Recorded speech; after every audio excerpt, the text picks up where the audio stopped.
Hello everybody, welcome back to my channel Trading Secrets. This channel is for entertainment purposes only. For those of you who do not know, my name is Ali. I have over 20 years experience teaching accounting, economics, business and law. Through this channel I'll be providing some stock analysis and a quick update on the $1 Million Challenge. So if anybody's not aware of this, this is a journey with investment of $1,000 to a return of $1 million over a period of 3 years using a strategy called compound return investing. So the objective is try to get 201 trades, each with an average return of 3.5%.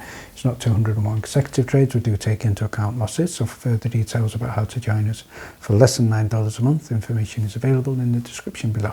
Today's video going to be following on from the previous video where we're sharing news with regard to Nextbridge Hydrocarbons and the announcement that they have lost the lease for the Orogrande. So we're going to be asking more questions today and also looking at potential actions that we could still take. And we're also going to be looking at ticker symbol EVGO, which has had some good news. So before we get started, let's have a look at what's happening in the market. So there was big news today in terms of inflation. So if we have a look at the previous rates of inflation for the US over the 12 months, we can see it's come down from 2.5% to 2.4%. So it's good news on the surface. However, in terms of a summary of the report, the Fed Chair Jeremy Powell has stated that the CPI has come in hot. We're expecting a 2.3% rate of inflation, but it's coming at 2.4%, so it's 0.1% higher than expected. So that's why I think the markets today have been a little bit jittery. So what I'm now going to look at is in terms of headline from tech stocks, and this is from Market Watch, and it's the question here is, where does Nvidia rank amongst the fastest growing AI companies? And first of all, Nvidia is not number one. So let's have a look at the list, and first of all we can see here the stocks that are ahead of Nvidia include ticker symbol ALAB, Astera Labs. That's got an upside potential of 31%. Quantum Computing, upside potential of 35%. Nvidia is recorded with an upside potential of 13% and a price target of $149.54.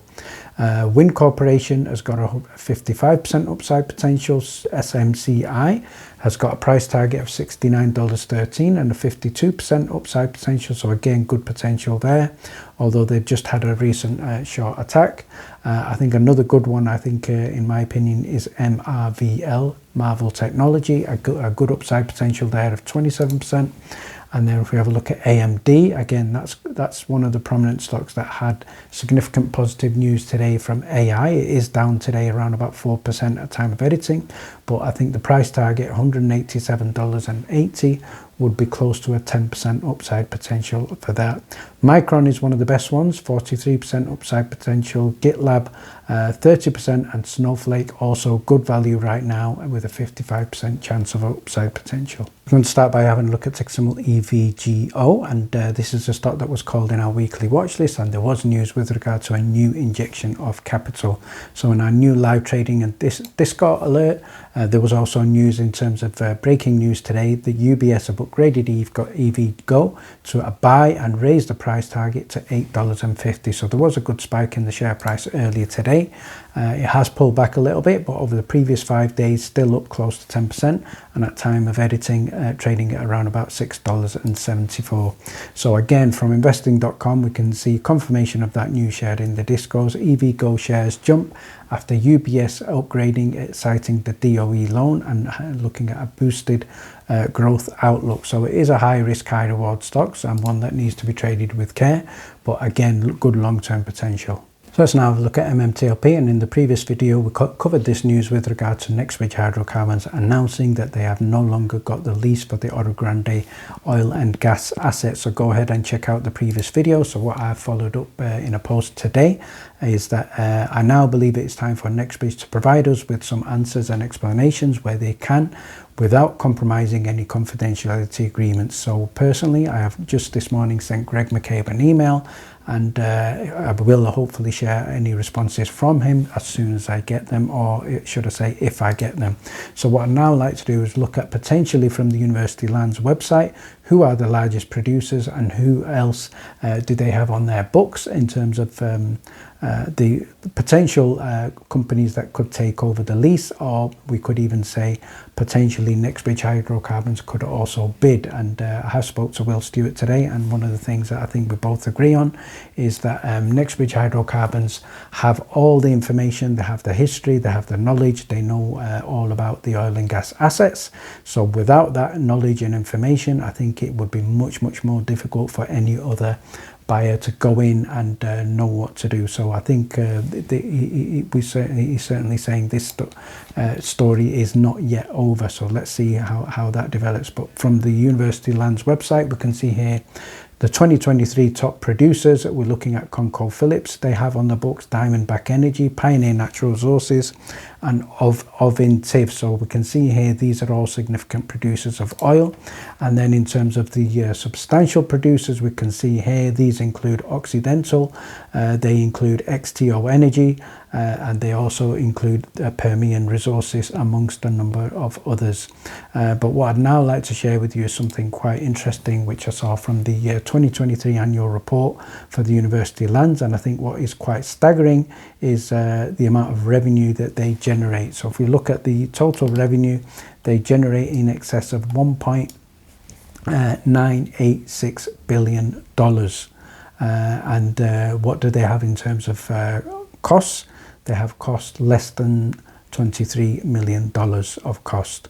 22 million are general, administrative and operating costs, leaving them with net revenue, and or if this was a business, you could call it net profit of $1.964 billion.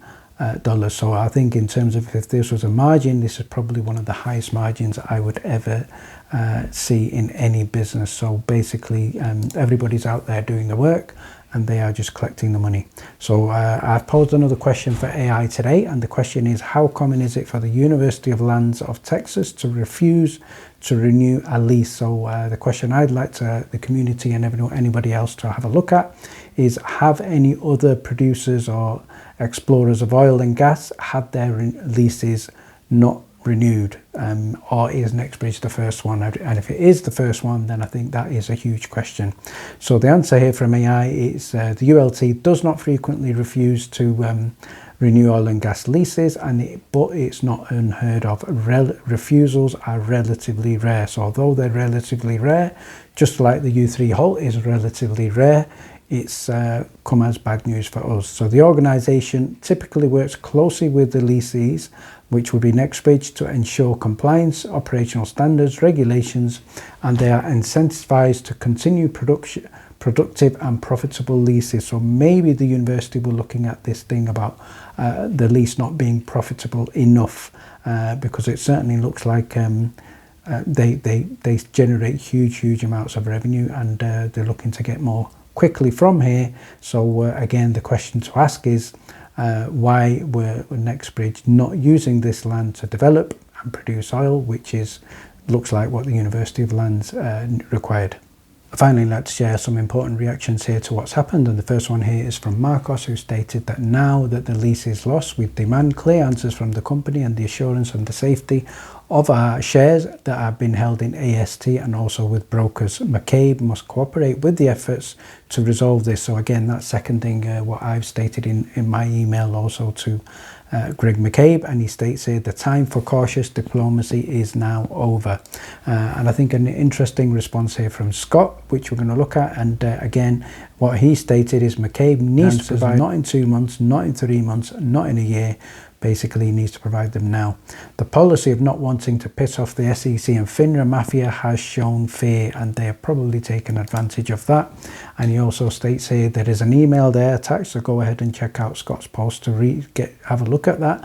And in that email, one thing he needs is now from the US District Court, for the US District Court in Vermont, is for Greg McCabe or Nextbridge Hydrocarbons to provide an affidavit on all the questions in the email below, or at least the critical ones in terms of the short positions left open on 9th of December 2022. I'm hoping Greg McCabe has the answers, and I think it is in the interest of Nextbridge Hydrocarbons, it's in the interest of Scott, and it's also in the interest of every single shareholder of MMTLP to get this information to the court, district court in Vermont. So I am hoping that Scott gets a positive response here, and I will try and follow this up myself with Greg. And again, in terms of a reminder, Scott is not an attorney. So let's now have a look at a response from Xantois in the comments, and he states here what I've just looked at from the university website pages, and he states that Greg should have produced those wells, but now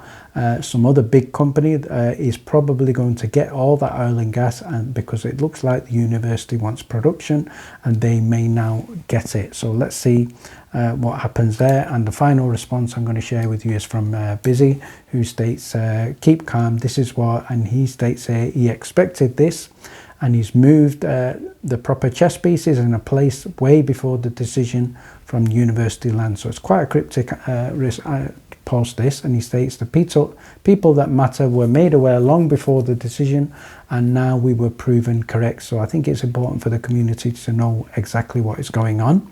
I can't say more than this, but he's promising you that he's not going down without a fight, and neither should you. Well, I don't think anybody is down right now. It's not over, we know that.